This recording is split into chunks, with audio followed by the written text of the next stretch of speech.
زه تر آدم علیه السلام بهتر یم. خلقتني من نار وخلقته من طين. تا زه له اوره پیدا کړی یم. د اور تقاضا دا د اور چې سړی بلکې هغه د لوړې خواته ځي لوړي کوي. او وخلقته من طين آدم علیه السلام د پیدا کړي د خاورې څخه خټې څخه. د خټې تقاضا دا ده چې هر څوک پورته چې برته ځي کې خواته رسي. من تواضع لله رفعه الله. چا چې د الله دپاره تواضع وکړه الله به پورته کړي. ومن تکبر وضعه الله. چا چې تکبر وکړي الله به ښکته کړي. نو تر ګردو غټه ګناه چې څوک دا هغه چیز د تکبر دا پر انسان باندې چې هر ګناه له سره دغه به هدایت د تکبر لوي ځان ته بغټه وایي. حدیث شریف کې راځي بحسب امرئ من الشر ان يحقره اخاه المسلم. د انسان د بدبختی د پاره دا کافي ده چې دا بدبخت انسان دی چې بل مسلمان وروړي پسترګو کې ښکته وکړي چې ته زه ته ګوره دا غریب ته ګوره مړه دی اوس ما مقابله کوي مړه زه ملک یم زه خان یم زه یو سیاسي یم زه پیسو مالدار یم. نن سبا په معاشره کې ګډې مسلې دغه روان دي. هلکه د خدای بنده مسلمانان یو. الله پاک فرمایي ان اکرمکم عند الله یتقاکم. الله ما پیدا کړي یاست. دا قبیلې سیمه جوړې کړي وجعل لکم شعوبا وقبایل لتعارفوا. تی قومونه هم جوړ کړي یاست قبیلې به هم جوړ کړي یاست خاندانونه به هم جوړ کړي. دا د دې دپاره نه دي چې پر یو بل باندې به بیا فخر کوي. دا به چشتي تعارفوا اپس کې سره وپسې دا پلاکۍ دي دا پلاکۍ دي. نو دغه شی که په انسانانو کې وو حدیث شریف چې ما داسې تر مخ بیان کړي نبی علیه الصلاة والسلام فرمایي چې تر هغه ټیمه پورې به کامل مؤمن نشي تر کومه ټیمه پورې چې د ځان دپاره کوم شی خوښی بل مسلمان ته ونه خوښي. لوی چې کومه د الله پاک الکبریا ردای دا لوی زما چادر دی والعظمة ازاري بلا تشبیه د عظمت زما چې کوم دی لوی عظیموالی دا زما لنګ دی. فمن نازعني منهما ادخلته النار او كما قال الله تعالى. چا چې له ما سره په جګړه وکړه په دغو شانو کې چې تکبر یې کوي الله دا زما چادر دی زما چادر له ماته څنګه هر وخت موږ په هر مانځه کې په رکعت کې دی الله اکبر الله تر ګوتو غټ. نو دا چې ځان ته په غټه ویل چې زه مالدار یم زه خاندان والا یم زه تاریخ لرم زه یو سیاسي رسوخ لرم دا نور کلی هغه دغه څنګه ولیې جو 6 کروڑ ہے جهل کانو چوڑ ہے چې دا نور چې کوم دي دا نور د جاهلان دي دا د خانزي والا دي دا په یو شي نه پېږي. وعلیکم السلام. دا بیا معاملات راپورته کوي دا بیا په آپس کې جګړې جوړه شي. که د هر مسلمان ته په ښه نظر وکتل بیا خاص کر عزیزانو ته چې زموږ څه عزیزان دي نو د عزیزانو پر یو بل باندې نور حقوق هم شته.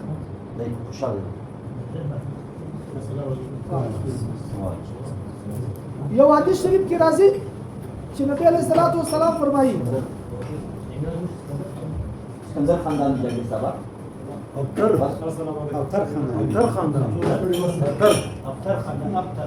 ابتر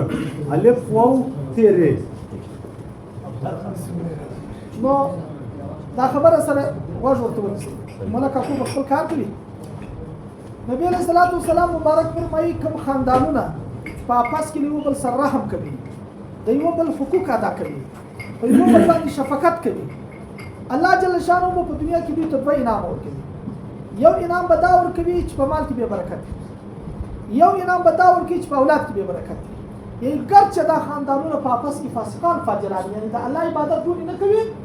نور فاسقان لیکن په آپس کې سره یو بل باندې رحم کوي. الله پاک فرمایي چې دا رحم خو زما صفت دی چې تی بندگان په آپس کې په یو بل باندې رحم کوي زه بیا پر تی باندې په طریقه اولا کوم. نو دا زموږ دا دغه چې کومه مسله ده دا پیسې چې نن راغلي دي د یونین والا دغه مطلب دی دغه مقصد دی چې دا د خانوزي دا غر دی دا جمله مفادات دي دا د خاندانو پر سر باندې نه دي دا د فرد خانوزي پر سر باندې په خانوزي کې څومره افراد دي داغو پر سر هر فرد ته کچنای دی کلوی دی هغه 1500 روپۍ پیلاره دي باقي به خدای زیات. نو دا د کچنیانو حقوق دي دا یو مسله یاد لري په کور کې کچنیان وي مور پلار د دا نه چې دا د کچنی پیسې زما شوي دا ملک د کچنی دی ها دا بیا کېدلی شي چې د استعمال دپاره مور پلار کالي پور واخلي بل شی پر دا به په خپل خرچه کې نه راوړي دا یو شرعي مسله ولې دا د پلار له طرفه دا شی دته نه دی ورکول شوی دا یو جمله حقوق دي چې په دغه کې د کوچني او د لوی د ښځې د نر د ګردو حقوق شته او له دې بعد پخوا یو څه مسایل پکې وو الحمدلله کمیټۍ سره مذاکرات وشو او کمیټۍ او یونین دا ټیم پر یوه دغه باندې روان دي څه تفصیلات به ملک اکو یا بیا اجي اشفاق دواړه درته بیان کړي آینده که انشاءالله دا غر الاړ شي په دغه کې به مکمل افراد پر فرد باندې بدایي که قانون راتلو که د دې چې کوم دغه راتلی پیسې راتلې نو هر آمدن چې دي دا به د خانوزي پر فرد باندې په یوه خاندان کې اتیا افراد دي یونین والا راولاړ شو هغوی ته د اتیا افرادو پیسې ورکړي په یوه خاندان کې وروره 1000 کسان دي 1100 کسان دي هغوی ته به د 1100 ولې د خانوزي افراد نو که موږ دوی د یو بل خیال ساتي په لویي مو ځان ته ګوته نه وهله او ګرد مسلمانان یو بیا عزیزان یو قریبان یو بیا به الله تعالی زموږ په مالو په جامو او په دا کلي کې به چش وي امن به امان به له هر بدۍ بدرنګۍ سبب په امان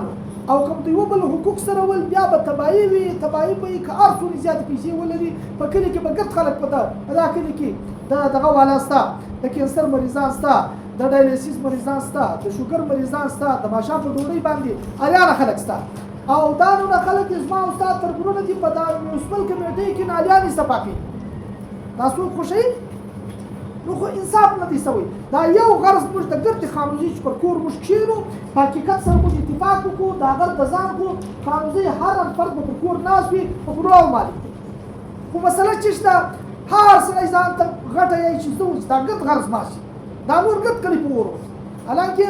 اخر ورپېښه به مغه ته کار څونه چپونه وکړي دغه وکړي نن سبا خلک هوښیاران شو الله پاک د خلکو ته سوچ ورکړي فکر یې ورکړي د هغه یو صورت دا دی چې یونین راووتې په یونین کې د هر خاندان افراد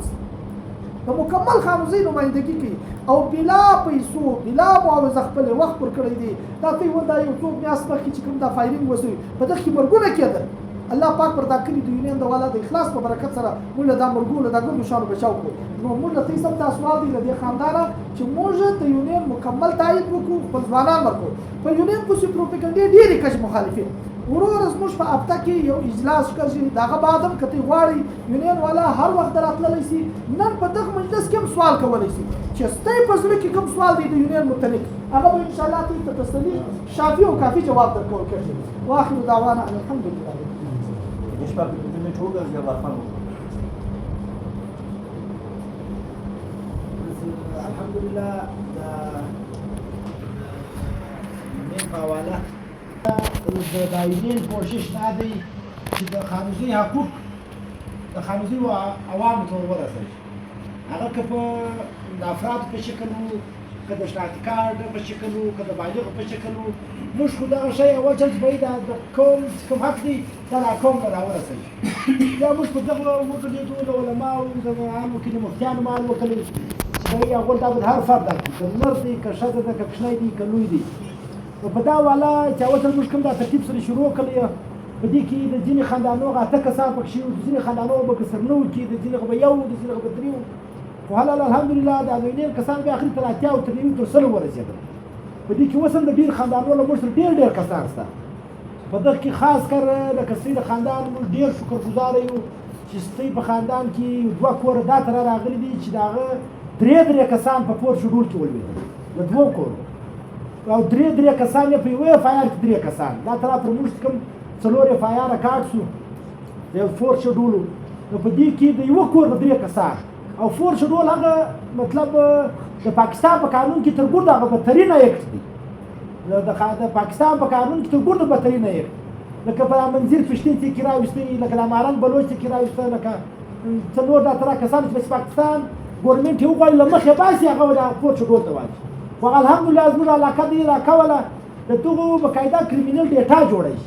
زموږ کریمینل ډیټا نه و بیا موږ ته ډي سي م دوکه راکړه زه 15 شپې کې میټینګ کوم په 8 شپې کې کوم وایي صدیقي صاحب را سره ولاړې 2 میاشتې کتلې شوې بیا موږ په هایکورټ کې بقاعده کیس ولګولې بیا دا ګډ ادارې را طلب کړې خو بهرحال هغه دوی نه که په ثبوت بیا را طلب کړي بیا زه ستاسو خلاف انویسټیګیشن کوم هایکورټ ورته وویل دوی چې له وامه برته بیا د زموږ فورس ډول موږ د هایکورټ په ذریعه دا الحمدلله ختم کړي نو ستاسو د خاندان دوه کوره دا تر راغلل چې په هغه کې درې کسان په دا فورس شډول په درې کسان په اف آی آر وکړل موږ کور ودانۍ بولو دا کورو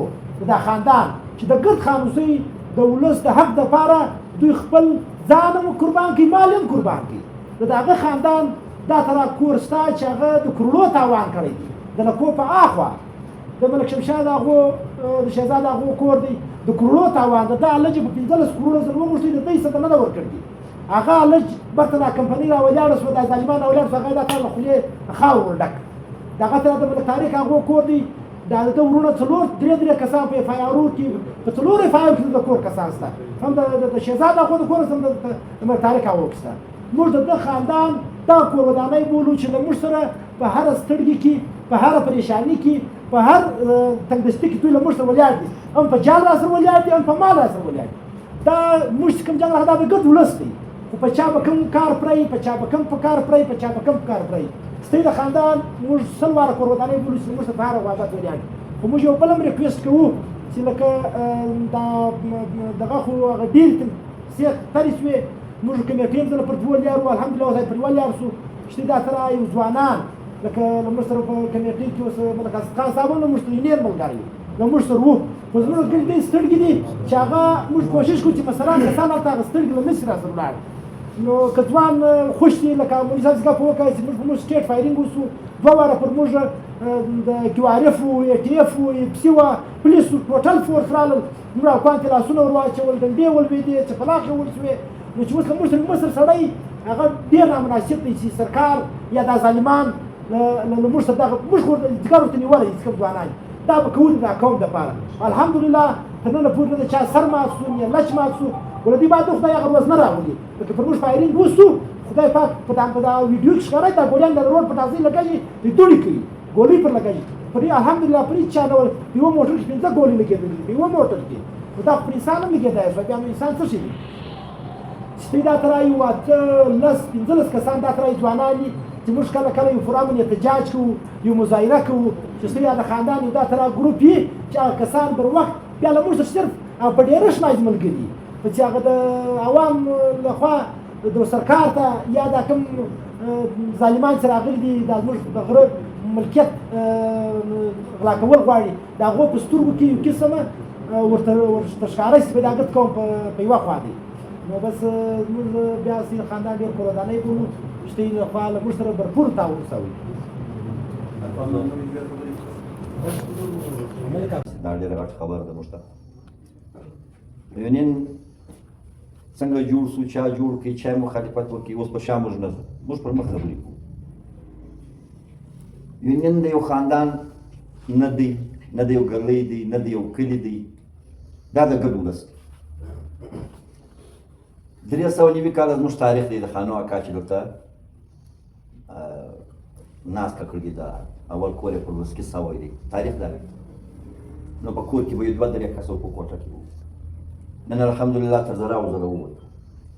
ډېر خلک موږ ته شکایت لري وي یاره ستاسو د نیمه زه دا خبره کوي چې پلانی څو موږ دا ورته ویلي دي چې مستقل را سره واوسي که زوړي که نه وي دا د زموږ د قانونزۍ د خانو اکا بلاده یو سړی چې د چا سره اوسي نو بیا خو به یو کس د چا سره په همسایه باندې ووي 2 کاله به همسایه شي 3 کاله به نشنېټه به نور کوي نو سل به 100 کاله باندې دغه شکایت خو کسر مالک نن هم شکایت راغلی به یونین چې دی هغه د خاندان ټاکلی نه دی یونین دا پر دغه ځای پر دغه ټاټ باندې موږ ناست وو زموږ ممبر ناست وو د کمیټۍ زما تر ورو موږ ته وویل ته یې چا ټاکلی به یې دا یونین موږ نه دی ټاکلی دا د خاندان نه دی نن ولې ما د خاندان لاک راوړي زه د جمدول هم ذموار یم زه د ځلم ذموار یم زه د سید خاندان هم ذموار یم زه د حسن خان هم ذموار یم په پالیسي کې موږ دا لیکلي دي چې د خانوزۍ مفادات که هر ځای وو زه د خاندانونو خبرې نه کوم دا عمران ناست دی موږ ته ډېر مشکل دي 4 کسه دي په کور کې هلته بیا حسن خان دی باره هڅوي دا کمیټیان چې جوړېږي پرېستس جوړېږي موږ پرېستس نه یو نه موږ په تور ډبه یو نه پر خړو یو نه پر ژاړه یو نه پر کاریزو یو دا د ولس مفادات وغلو ته نه ورېله کول زموږ پالیسي ده او د غره چې کوم مفادات کوم مشکل موږ دلته اول واره چې کښېناستو بیا یو چا موږ ته ډوډۍ وکړه په شیخمانده کې ډوډۍ لرو الله دې وزونه ورکړي په جنګ هم راسره راغلی واره په جنګ راسره راغلی بعد خو موږ ته پالیسي واضح کړه پالیسي یې راښکاره کړه چې په کورم کې یو ځای کوله وځي 2,000 نفوسه دي څو 2,000 نفوسه دي دغو خلکو له سرکار سره جګړه وکړه، سرکار یې پسې واخیست، سرکار ته خپل شی ورکړي، نه چې خپل شی. دغه خلک 4,500 ټنه د ورځې راوځي، زه اوس یې رالم د 12 روپۍ مال ما واخلي. څوک 12 روپۍ مې دغه ته راله لکه ملکه تا له چې در وړم، د ولس پر سر پر تمثیل په دفتر کې مې 12 کروړه جمع کړې، هغه پر فرد باندې خپله ډېټا جوړه کړې. دوی 10,000 نفوس وو، هر سړی وټاکلی وو چې دونه دونه لارې دونه دونه قومونه یو. اوس زموږ نیم کورم کې چې دا کوم کلی دی یاد یاد نومې رازویر دی په دوبۍ کې ناست، بس مال راوځي 450 ټن د ورځې دی، 2-3 میاشتې بعد یو ټکهدار ورځي د 20 کروړ روپۍ مال لخې مال بس پر اکاونټ باندې پیسې ورځي، کار را شروع دی، خپل چک پوسټونه یې ورته تیار دي، خپل کسان یې پر ناست، هر شی خپل لکه زما چې زموږ د تنخوا والا خپل خلک دي. څو غټه خبره خالي چې زه 11 یا 15 کسه 20 کسه نور تنخوا په دغه کې ولګوم، لږ غټه خبره. تا اول ورځ بل ورځ په ما د خاندان په یو خبره کې سړی نه و چې زه په درک لګېدلی وم، اوس بنګېم. ډېره بده خبره دا ترې واورئ، دا زموږ د مسارانو یا زموږ د سیاسي MSC دی، غیر سیاسي دی. که سیاست ورورسېده، د کمیټۍ ورورسېده، د خاندان ورورسېده، د سیسه ورورسېده، هر شی پاس کړي پر خاص پر دغه راغلی، هغه وایي دا خو زموږ واری نه دی، دا خو د فلاني وار دا هغه اوس بنګېم 24,000 مې خپل کمیټۍ تنخوا راکوي. راځه شرمه